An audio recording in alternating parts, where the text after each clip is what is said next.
Channel আই-এর আলোচিত ও জনপ্রিয় উপস্থাপিকা দীপ্তি চৌধুরী বিবাহবন্ধনে আবদ্ধ হয়েছেন। গতকাল শুক্রবার দুপুরে রাজধানীর বাংলা মোটরের একটি রেস্টুরেন্টে দুই পরিবারের সদস্যদের উপস্থিতিতে অত্যন্ত গোপনীয়তায় তাদের আক্ত সম্পন্ন হয়।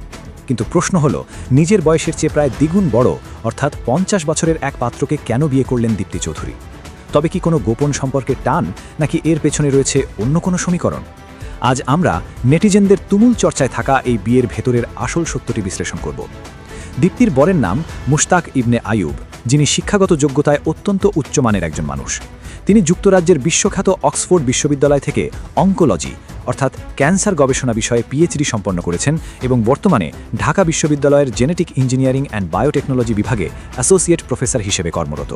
পাত্র যোগ্যতায় অনন্য হলেও নেটিজেনদের আলোচনার মূল কেন্দ্রবিন্দু তাদের বয়সের বিশাল ব্যবধান। মুশতাক ইবনে আইয়ুব যখন ১৯৯৭ সালে এসএসসি পাশ করেন, দীপ্তির তখন জন্মই হয়নি, কারণ দীপ্তির জন্ম ২০০৩ সালে, অর্থাৎ দীপ্তির জন্মের প্রায় ৬ বছর আগেই তার স্বামী মাধ্যমিক পরীক্ষা পাশ করে ফেলেছেন। এই ২০-২৫ বছরের বয়সের পার্থক্য নিয়েই সামাজিক যোগাযোগ মাধ্যমে মিমের বন্যা বয়ে যাচ্ছে। অনেকে আবার রসিকতা করে তাকে সুগার ড্যাডি খন্দকার মুশতাকের সাথেও তুলনা করছেন। বিয়ের ছবি প্রকাশ করে দীপ্তি ক্যাপশনে লিখেছেন, যাকে না পাওয়া ছিল একমাত্র আফসোস, আল্লাহ তাকে জীবনসঙ্গী হিসাবে উপহার দিয়েছেন। এই গভীর আবেগের কথাটি প্রমাণ করে এটি কোনো হুট করে হওয়া বিয়ে নয়, বরং তাদের মধ্যে দীর্ঘদিনের একটি মনস্তাত্ত্বিক ও আত্মিক সম্পর্ক ছিল। তবে সমালোচকরা যেভাবে এই বিয়েকে শুধু বয়সের ফ্রেমে বন্দী করে ট্রোল করছেন, রাষ্ট্রবিজ্ঞানের তত্ত্ব দিয়ে তা বিচার করলে এক ভিন্ন চিত্র ফুটে ওঠে।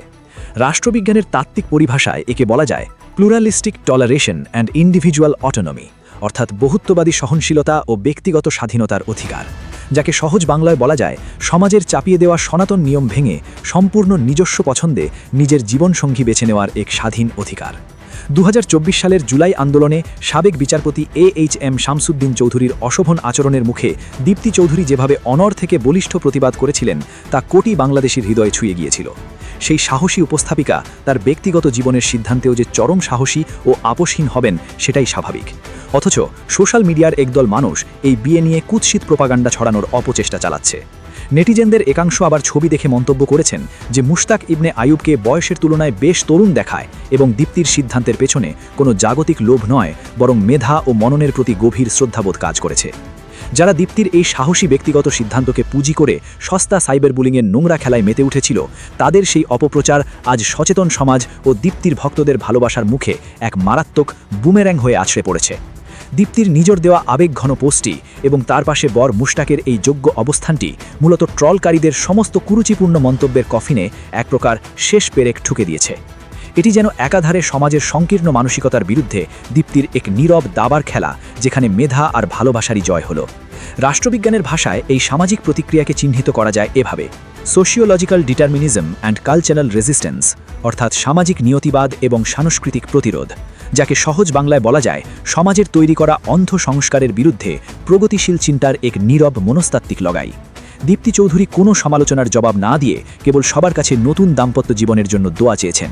পারিবারিক সূত্র জানিয়েছে, সামনেই তাদের বড় পরিসরে বিবাহোত্তর সংবর্ধনার আয়োজন করা হবে। দীপ্তি চৌধুরীর এই বিয়ে এবং বয়সের এই বিশাল ব্যবধানকে আপনি কিভাবে মূল্যায়ন করছেন? এটি কি শুধুই মেধার প্রতি গভীর শ্রদ্ধাবোধ ও ভালোবাসার টান, নাকি সমাজের নিয়ম ভাঙার এক অনন্য উদাহরণ? কমেন্ট বক্সে এখনই জানিয়ে দিন আপনার মূল্যবান মতামত।